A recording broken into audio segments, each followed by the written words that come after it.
Jadi yang tertarik sama dia bukan cuma manusia gitu. Tapi bangsa jin juga.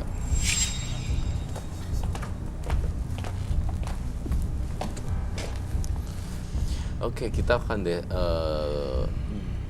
bakar semuanya, destroy.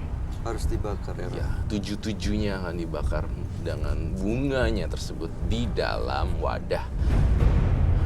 Ini akan membuat lebih tenang dan korban yang sebelumnya juga bisa sembuh, sehat. Ini akan membuat jauh lebih tenang dan semoga mudah-mudahan gak ada korban-korban lainnya seperti Oh itu kan. Dengan dihancurkan ini kan susah Iya. susah lagi nyarinya barang ginian lagi, otomatis ada usaha lagi, malas lagi, ya udah mendingan ini dihancurin, jadi udah nggak ada daya mau mikat siapa. Saya minta tuh semuanya dimasukin ke mangkok itu, sekalian bunganya, kemudian kita pakai api. Saya minta Dibungkus korek. lagi sama kainnya apa gimana? Tidak usah dibungkus, jadi Nggak usah. diginiin aja nih. Begini. Oh, kamu ambil. Ya. Mbak. Taruh situ. Iya, taruh di dalam. Di jembrengin gitu. Biasanya ini bunga ini dipakai mandi dan kantinnya suka saya makan. Oh, bunga kantil ya. Kayak suka makan ini, kantil buat apa sih? kantil itu emang kadang bisa ini apa kepercayaan diri, terus kan banyak yang suka makan bunga kantil. Ya pemikat juga kalau bisa dibilang awet muda. Apa nggak ngerti apa sugesti apa gimana, saya nggak paham juga ya. Kamu pernah makan bunga kantil, Mbak? Iya.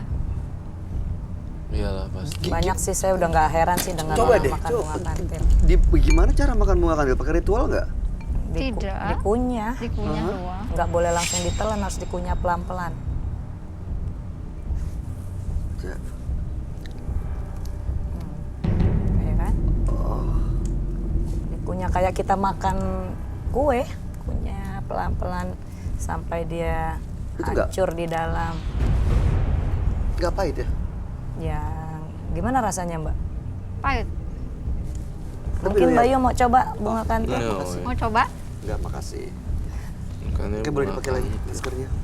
Ini ideologi yang tahun berapa sih, dari tahun 80-90 eranya tuh kan, pada ada film yang layar lebar zaman dulu kalau makan bunga kantil apa gitu. Jadi pada saat era tahun 80-90 jadi mempengaruhi generasi kita gitu loh. Jadi udah terceplak bahwa makan bunga kantil tuh magis gitu. Padahal pada saat scene film tersebut pada zaman dulu itu hanyalah satu make up story gitu, makan bunga kantil. Kenapa nggak bunga mawar gitu? Itu sih, jadi mereka yang nggak tahu aslinya dari mana. Gitu Jadi pemahaman. dipercaya. Iya, dan dipercaya akhirnya turun menurun. Karena iya banyak kan film horor zaman dahulu suka makan bunga kantil, karena kantil dekatnya kuntilanak dan lebih gampang masuk ke situ. Kan bisa aja bunga anggrek gitu kan harusnya. Tapi sebenarnya memang nggak ada fungsinya ya? Sebenarnya nggak ada fungsinya yang ada, kalau bener-bener ada sih, terutama di daerah-daerah khusus ya, yang di pulau Pulau B gitu ya, yang sangat magis sekali dan sakral, itu tentu pasti ada maknanya gitu. Tapi kalau yang khusus Mbak ini dia cuma ngikutin ideologi dan paradigma orang gitu. Berbeda dengan yang upacara-upacara sakral yang ada di Pulau Dewata seperti itu memang benar-benar itu loh maksudnya saya. Ngerti kan yang kira-kira Mbak? Jadi Mbak makan ini nggak ada gunanya, cuman pahit doang. Sugesti aja nih, kan kalau dia sugesti, dia percaya diri, ya udah jadi gitu. Mindsetnya dia percaya, oh ya udah jadi. Atau saya disuruh dukunnya aja, suruh tanya kalau bunganya dikasih mandi, pakai mandi, kalau ininya dimakan. Terus saya nurut Perintah Ya, dukunnya perintah ya. itu. Saya dapat bisikan nih untuk membakar sekarang. Kamu bakar ya. Bakar. Ya, lighter. Bakarnya di bawah aja. Bawa bangkoknya bawa ke sini, Mbak.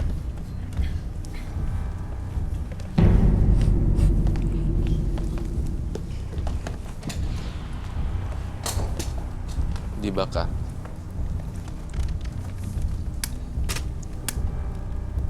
Kainnya dibakar.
Jatuh lo.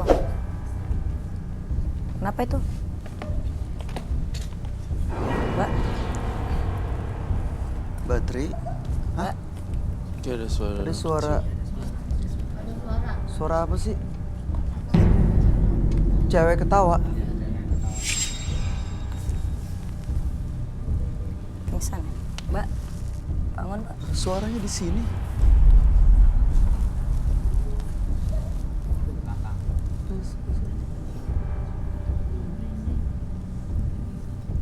Yang makin gelap ya. Roy, kenapa Roy? Apa yang kamu lihat Roy? Dia ilmunya hilang, jadi dia jadi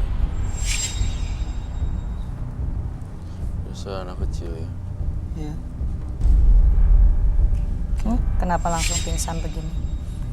Karena dia kaget, ilmunya udah hilang mendadak kan. Pelet-peletnya lepas dari badannya.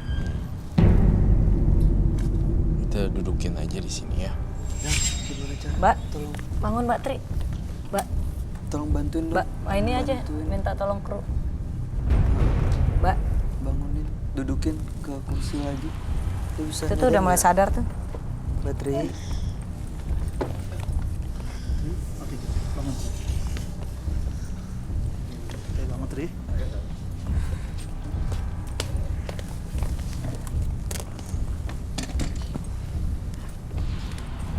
Masih pusing.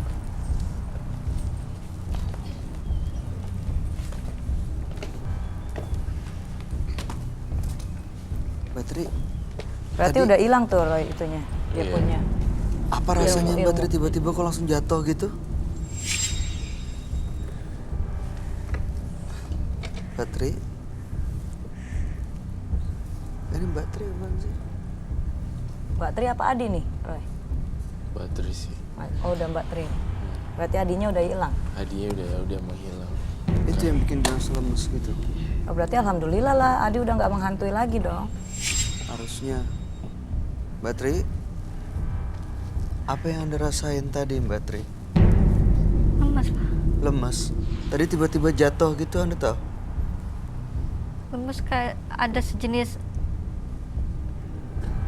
api gitu yang nyala. Iya, dari situ. Api yang Anda bakar itu Bukan itu. bukan itu. Bukan itu. Biarkan dulu si Bateri menyelami dirinya dia dulu sendiri, mengeksplorasi apa yang terjadi dan menganalisa dulu apa yang terjadi dalam tubuhnya Tri. Biarin dia dulu dia punya nafas kayak gitu. Tadi yang suara ketawa itu apakah itu pertanda Adi yang di badannya itu pergi? Saya ngelihat kalau dari suara ketawanya itu bukan dari Adi, tapi dari penghuni-penghuni minyaknya itu. Salah satunya kan ngundang kuntilanak ya. Ada yang minyak hitam tadi. Kalau nggak ada isinya juga percuma. Itu ada isinya.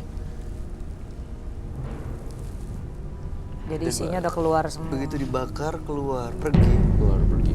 Mbaknya, saya mau pesen nih, kesalahan memang ada di masa lalu. Tapi bukan berarti kita berlarut-larut nih dalam kesalahan. Iya. Kita lihatnya ke depan gitu. Jadi gimana biar nggak nyesel dan feeling guilty mulu, datengin deh keluarganya Adi gitu. Dan kedua adalah solusinya, kita hidup itu bukan lihatnya ke belakang, lihatnya ke depan. Berkarya ke depan gitu. Jangan mau pikiran melet. Enggak, bukan itu. Hidup itu nggak cuma itu. Nggak pengen cowok kaya, pengen ini instan. Kerja, usaha, berkarya gitu, mempercantik diri dari dalam sama luar kayak gitu loh maksudnya Roy. Iya. Jadi nggak kayak berlarut-larut gimana nih, itu nggak boleh gitu ya. Oke, Itu siap. pesan saya. Irma, sebagai sama perempuan ada yang mau disampaikan pesannya? Iya, kalau bisa apa adanya aja. Kalau memang laki-laki itu suka, alhamdulillah. Kalau nggak suka ya jangan Belum jodoh. melalui jalur belakang. Yang saya bilang, ya itulah yang seperti saya alami. Itu kan namanya melalui jalur belakang dan tidak terlihat. Itu kan malah yang serem ya Bayu ya. Betul. Jadi kalau bisa ya terima aja apa adanya jalan hidup kita. Lebih ikhlas dan ya itu jangan sampai ada nyawa lagi yang harus dikorbankan. Ya. Iya, Ustaz. Hargai apa yang Anda miliki, Mbak. Ya. Terima kasih Terima kasih. sudah datang ke studio Menembus Mata Batin. Mudah-mudahan cerita Anda menjadi inspirasi bagi siapapun yang menyaksikan tayangan ini. Baik, terima kasih. Anda boleh meninggalkan studio. Terima kasih ya. Jangan biarkan diri Anda melakukan segalanya demi uang. Karena jika demikian, Anda akan lelah mengejar kepuasan yang tak terhingga. Berikutnya akan hadir seorang pria yang mengaku sering melakukan ritual mistis. Kami akan panggil dia dengan nama samaran. Kami persilahkan Daniel.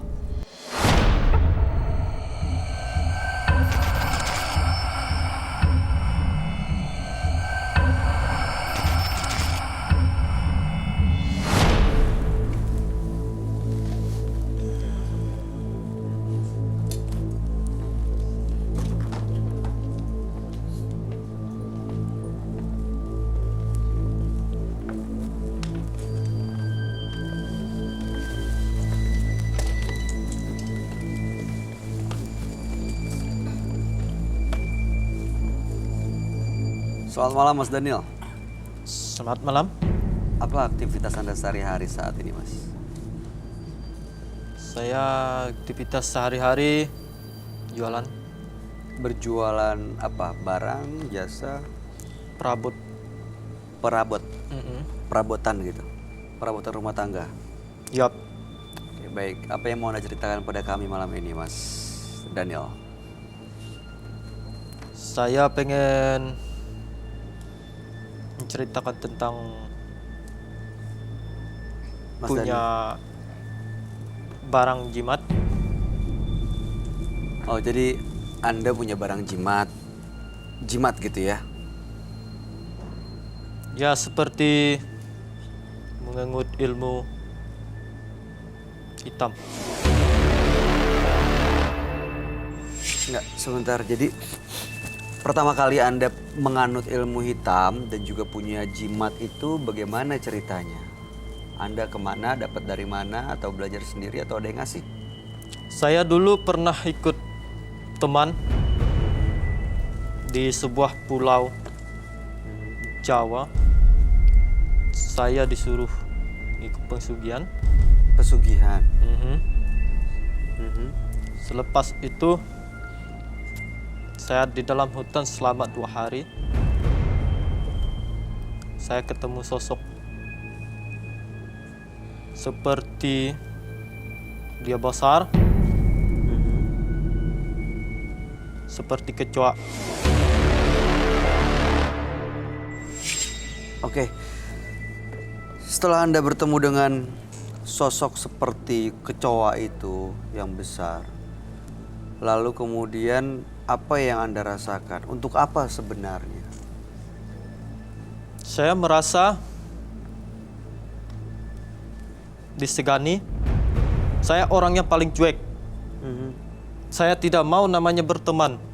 Mhm. Jadi setelah disegani, apa yang Anda lakukan? Bahkan saya juga bisa Pernah ada yang Anda pernah. Kenapa dia? Dia kenapa? Karena saya paling tidak suka orang sok. Oke. Baik, Mas Daniel, tujuan Anda datang malam hari ini untuk apa? Saya pengen minta solusi. Solusi dari permasalahan apa? Saya pengen mau berhenti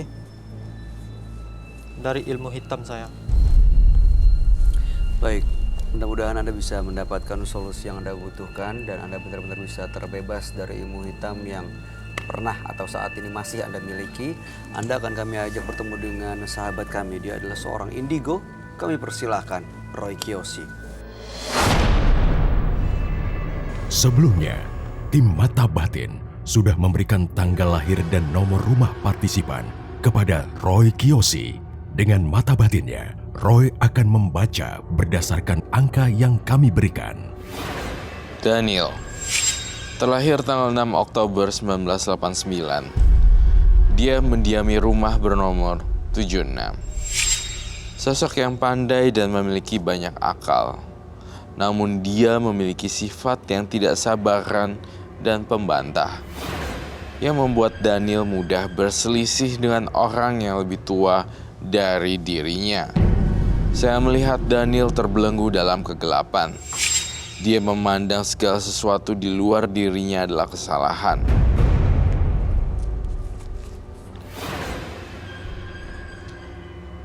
Saya melihat sosok berbaju dan berjubah hitam mengelilingi Daniel. Hawanya sangat energinya negatif sekali.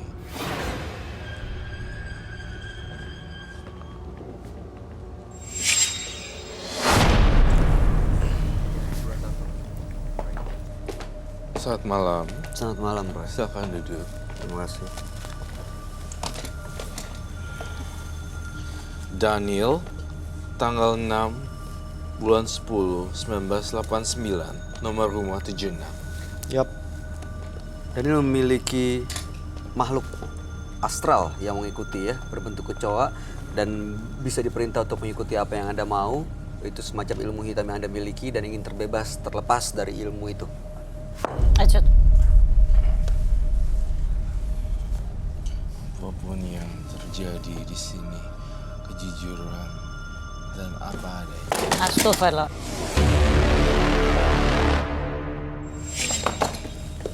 Saya melihat makhluk halus yang ada di dalam tubuh kamu masuk ke dalam buku, dan kejujuran ada di tangan Daniel. Dede. Mas Daniel ini setengah-setengah, dia dipengaruhin. Jadi 80% makhluk halus, 20%-nya Daniel. Jadi you have to be careful, guys. Lebih besar makhluk halusnya. 80%. Iya, 80%. 80%. Tapi Makhluk halusnya itu iya, makhluk halusnya itu benar-benar banyak aneh-aneh gitu. apa bentuknya kayak gimana, seperti kecoa yang dia bilang tadi, Roy? Iya. Nggak jelas bentuknya. Jadi binatang tapi nggak kayak binatang, tapi ada bulunya dan segala macam. But you have to be careful, guys, because this is not safe for you guys. Oh my Because goodness. you know what? Dia bisa kayak saya punya firasat buruk tentang Daniel. Seolah pemburu berdarah dingin yang tampak tidak terlihat membunuh, tapi bisa dalam sekejap gitu. Ini yang saya rasakan. Iya, dia bilang dia pernah membunuh orang yang Oh, dia iya? gak suka. Dan menyuruh makhluk yang ngikutin dia itu. Iya. Saya juga punya teman. Teman Dia besar. Dia lebih suka sama perempuan. Maksudnya? Teman perempuan, teman laki. Dia seorang laki-laki. Tapi dia paling suka cium-cium bau amis. Jadi teman gaib atau teman nyata manusia gitu bentuknya? Gaib. Teman gaib. Dia suka bau amis. Teman kamu ini di sini? Saya akan mencoba melukiskan apa yang saya lihat di benak saya.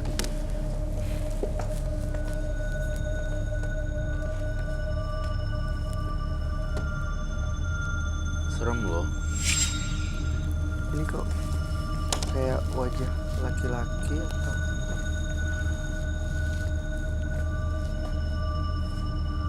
tua gitu ya?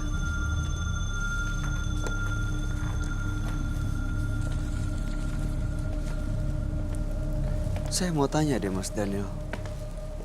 Waktu kamu mencelakakan dan orang yang kamu gak suka, itu karena apa ya? Apa yang dia lakukan sebenarnya?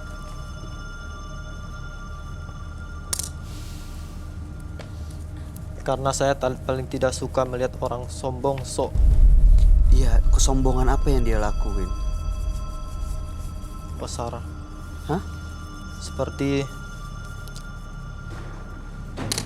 dia pernah nyakitin hatinya Mas Daniel? ya Pernah menyinggung. Jadi Mas Daniel dendam gitu ya, mau tapi nggak berani lewat tangan sendiri, pakai media kecoa yang dia bilang tadi.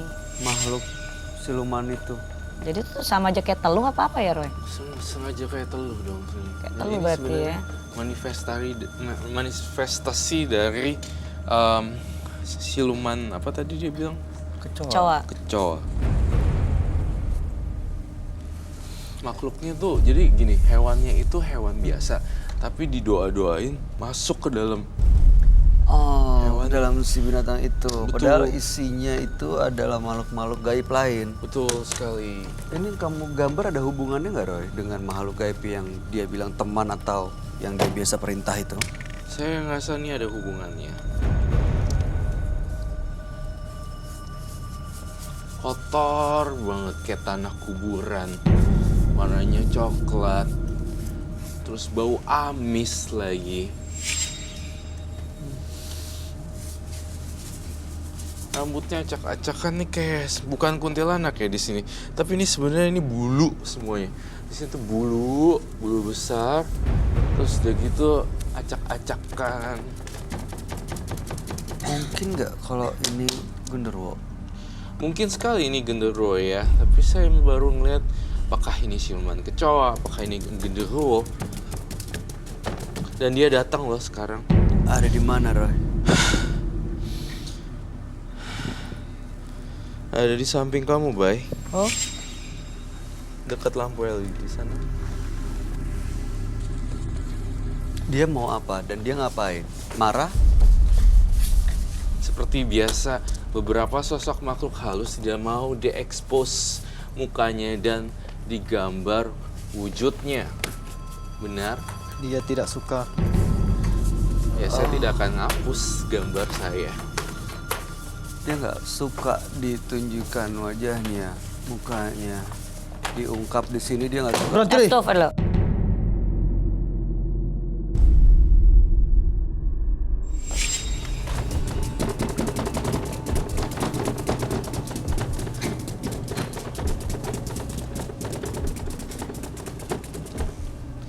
Saya tidak akan berhenti menggambar. Belum selesai. Dan darah. Blood.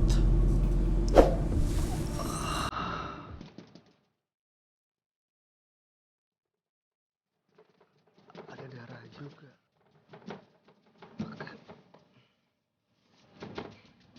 Ini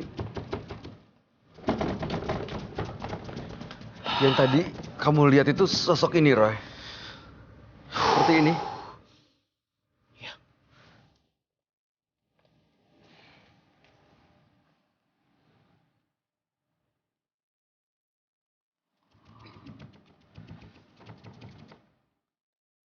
Itu di badannya darah semua. Darah semuanya.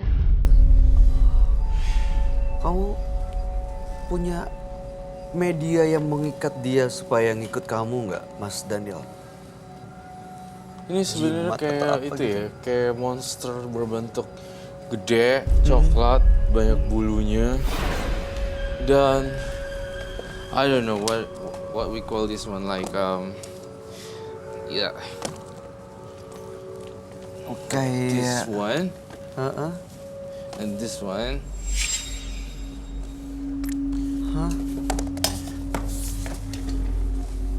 Itu tangan Kayak tangan ya? kakinya.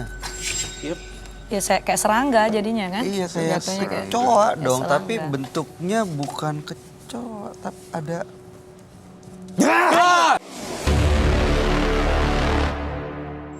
You make me crazy. Mas Daniel. Aku tidak suka dikacau!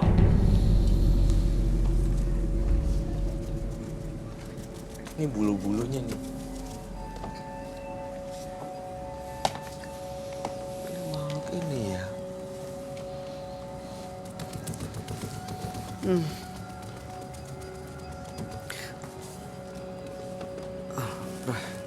Dia punya jimat, enggak, curiga biasanya kalau ada makhluk-makhluk kayak gini siluman ikatannya tuh dia punya benda sesuatu gitu. Hentikan Roy.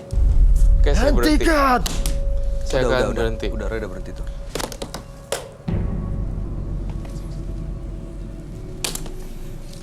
Kamu bawa sesuatu kah ke sini? Mas Daniel atau penunggu badan kamu? Kamu bukan Daniel lagi, sekarang yang saya lihat kamu udah dikuasai makhluk ini. Itu tangannya loh, kebayang nggak? Banyak ya. 1, 2, 3, 4, 5, 6, 7, 8, 6. Masih ada lagi ya, cuma nggak bisa saya gambar karena dia udah marah. Adakah jimat atau sesuatu yang kau bawa, Mas Daniel?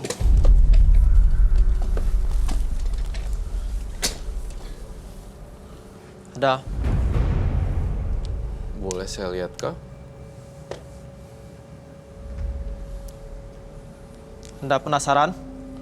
Iya, tapi saya tidak bermaksud menantang, hanya bertanya. Ya, Mas Daniel, jadi posisi saya adalah netral dan mewakili pemirsa juga. Sebenarnya apa sih yang ingin di-delivery message-nya tuh ke pemirsa tuh apa gitu. Jadi yes, saya mewakili pemirsa juga sebenarnya apa yang dibawa gitu. Kemudian ilmu hitam seperti apa gitu. Ngerti kan maksud saya?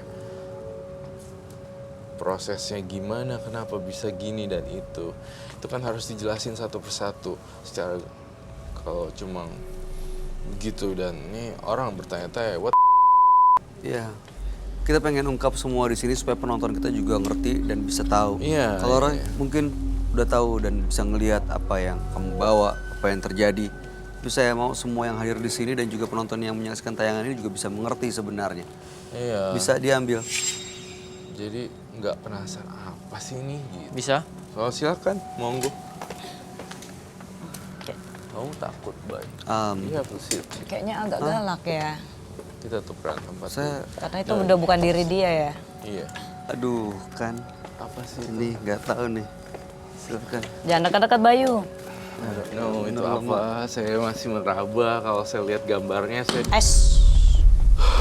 kalau kamu di sana untuk Aku nggak berani. Pakai api. Api, pegang. Hantu takut sama api. Oh gitu ya. Oh, aku bagi satu dong Bayu.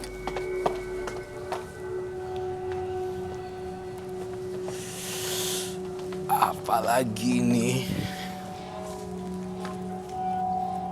Berapa ya? No, aku ada di sini juga. Yang kecil aja. Oh well, I don't think so. No. No. Oh, kecoa Apa kan? itu? Coa. Apa itu? Coa ya? Hah? Kok gede banget sih? Enggak ada itu uang cowok. No. Cowok nggak ada yang segede gitu. Cowok gede. Gede banget coanya. Oh my god, hati-hati lilinnya tuh. Taruh aja, Pak. Oh my god. Oh, Ya Allah, dimakan.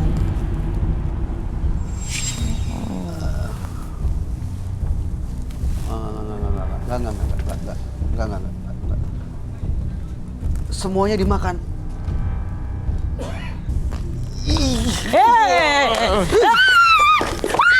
Jangan, Mas. Enggak. Saya nggak takut kecoa.